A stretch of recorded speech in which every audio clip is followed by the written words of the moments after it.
ये वही गर्ग भवन है, गर्ग मार्केट है, जिसकी गूंज लेखपाल के स्तर से शुरू होकर उच्च न्यायालय तक पहुंची है और इस पूरे मामले में लेकर आधा दर्जन के करीब राजस्व विभाग के अधिकारियों का गला आज न्यायालय के फंदे में फंसा हुआ है। हमारी मौजूदगी है प्रयागराज जनपद के लाल गोपालगंज में। आज हम इस गर्ग हाउस से जुड़े हुए तमाम ऐसे फैक्ट बताएंगे जो कहीं न कहीं पूरे राजस्व विभाग और उसकी व्यवस्था पे सवाल खड़े करते हैं। ये वही भवन है, ये लाल गोपालगंज के रहने वाले एक वीरेंद्र अग्रवाल है, जिनका घर है, जिनकी पुश्तैनी जमीन को राजस्व विभाग ने कूट रचित दस्तावेजों के आधार पर न सिर्फ सरकारी जमीन बता दिया बल्कि भूखंड के स्वामी के खिलाफ नवाबगंज थाने में एक मुकदमा दर्ज होता है। भूस्वामी के लगातार न्यायिक संघर्ष के बाद स्थिति में सच ने कुछ इस तरह रंग बदला कि आज राजस्व विभाग के वही जिम्मेदार कर्मचारी, उनका गला पूरी तरह फंदे में है और एक बहुत बड़ा ये व्यवस्था के प्रति एक शुभ संकेत है कि अगर कोई युवा सच के लिए इस तरह की लड़ाई लड़े तो कहीं न कहीं आज भी सच और न्यायालय दोनों जिंदा है। इसी संदर्भ में आज हम बात करेंगे इस भूखंड के मालिक से जिसने एक लंबी लड़ाई लड़ी।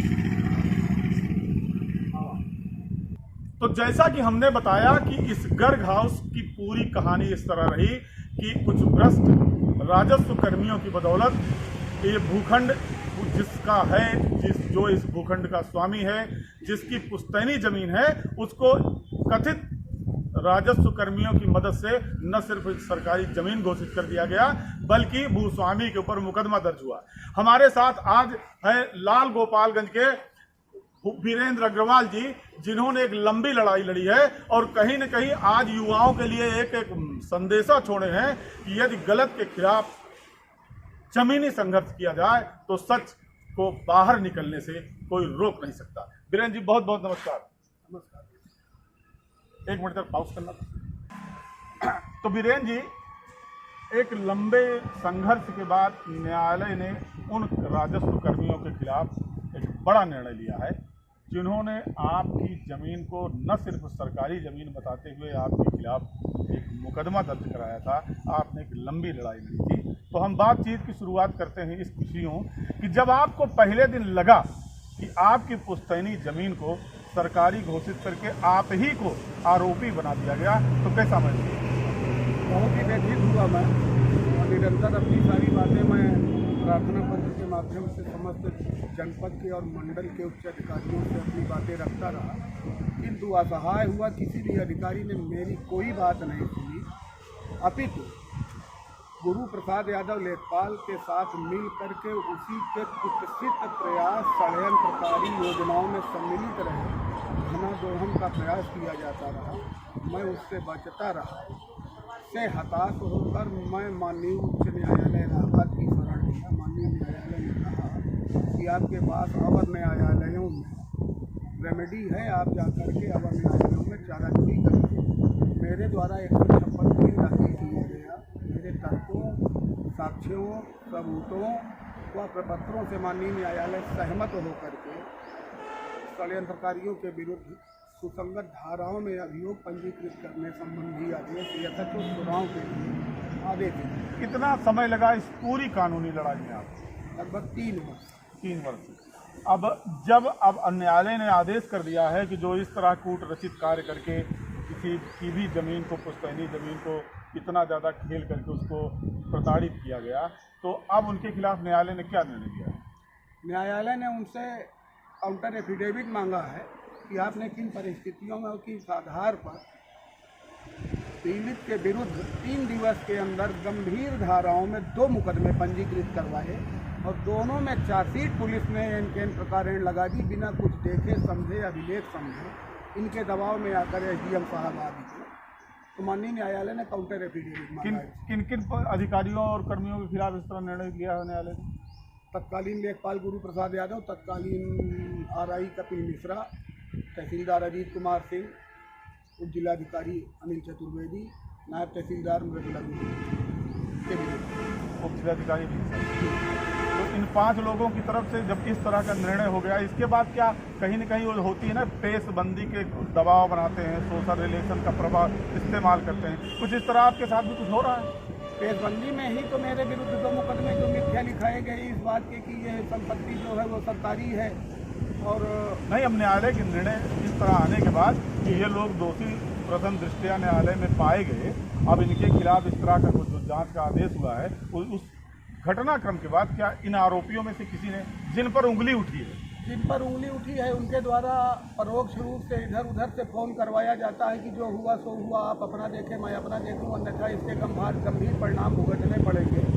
किंतु उनके कहने सुनने का कोई प्रभाव मुझ पर नहीं है। मुझे माननीय न्यायालय पर परम भरोसा है और न्यायालय ही व्यक्ति को न्याय देगी, ये सत्य है। कार्यपालिका से उम्मीद करना मेरी अपनी समझ में सीधे सीधे वो आदमी की गलत सोच होती है कि कार्यपालिका, कुछ जिलाधिकारी हो, डीएम हो, कमिश्नर हो, कोई नहीं सुनता।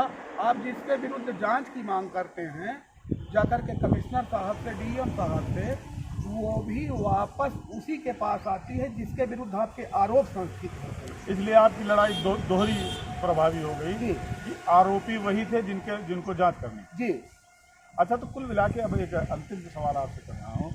अभी आपने एक लंबी लड़ाई लड़ी है राजस्व के खिलाफ, उन लोगों के खिलाफ जिनके पास आपके वाद या प्रार्थना पत्र को जांच के लिए आना होता है।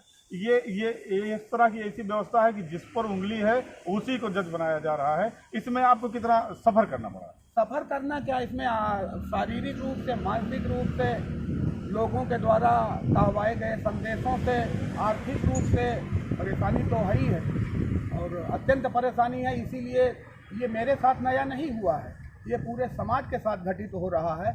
अब चूंकि मैं सह नहीं पाया और इसके लिए एक लंबी लड़ाई लड़ रहा हूँ आप लोगों के सहयोग से, अन्यथा लोग उसको भोग करके और बैठ मुइरिन हो जाते हैं, जेल काट लेते हैं, जमीन से हाथ धुल लेते हैं।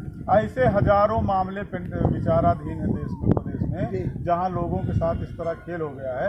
ऐसे पीड़ितों के लिए कोई संदेश देंगे? संदेश ये है कि जब तक आप अपनी बात ले जाकर सक्षम न्यायालय में नहीं रखेंगे योग्य अधिवक्ता के माध्यम से, तो कार्यपालिका से आप कोई उम्मीद नहीं करिए, क्योंकि यहाँ पर सीधे सीधे यही होता है।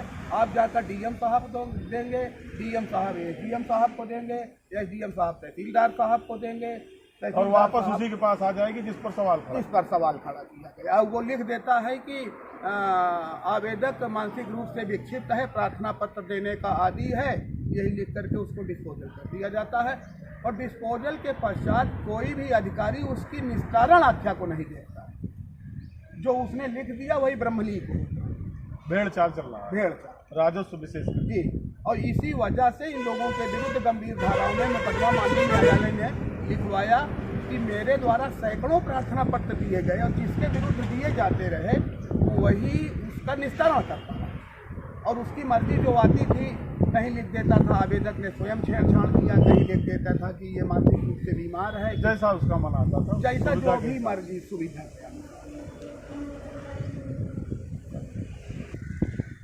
तो ये थे प्रयागराज जनपद के लाल गोपालगंज नगर पंचायत के रहने वाले वीरेंद्र कुमार अग्रवाल, जिन्होंने राजस्व और व्यवस्था के खिलाफ एक लंबी लड़ाई लड़ी है। उच्च न्यायालय ने मामले में का संज्ञान लेते हुए इनके बात पर एक बड़ा सा निर्णय दिया है कि ऐसे लोगों के खिलाफ अब जांच होगी, उनकी भूमिका निश्चित तौर पे खंगाली जाएगी। लेकिन एक बड़ा सवाल यहाँ उठ के खड़ा होता है कि उच्च न्यायालय के इस निर्णय के बाद कहीं न कहीं राजस्व विभाग पूरी तरह नंगा खड़ा हो गया, तो क्या उनकी जवाबदेही और जिम्मेदारी तय नहीं होनी चाहिए? क्या ऐसे लोग जो भू राजस्व संहिता को अपनी उंगलियों पर नचा रहे हैं, क्या उनके खिलाफ, या कुल ऐसा कहिए कि इस पूरे प्रकरण में जितने भी टॉप टू बॉटम जो भी अधिकारी कर्मचारी रहे हैं, क्या उनके द्वारा किए जा रहे समस्त कार्यों की जांच नहीं की जानी चाहिए? क्योंकि अगर एक जगह पर इस तरह का खेल हुआ है तो कैसे कहा जा सकता है कि उनके कार्यकाल में इस तरह के सैकड़ों मामले नहीं हुए होंगे? एक खुल गया, कई खुलने बाकी हैं। अब न्यायालय को चाहिए, न्यायालय के आदेश पर जिला प्रशासन को चाहिए कि ऐसे दागदार राजस्व कर्मियों के खिलाफ जमीनी जांच होनी चाहिए, ताकि इस तरह वीरेंद्र अग्रवाल की तरह जितने लोगों का शोषण हुआ है वो सब चैप्टर खुल के जनता के बीच में आना चाहिए और ऐसे लोगों के खिलाफ गंभीर कार्रवाई तय बनती है। भाई साहब, पूर्वांचल के लिए प्रयागराज के लाल गोपालगंज से मैं विनोद मिश्रा।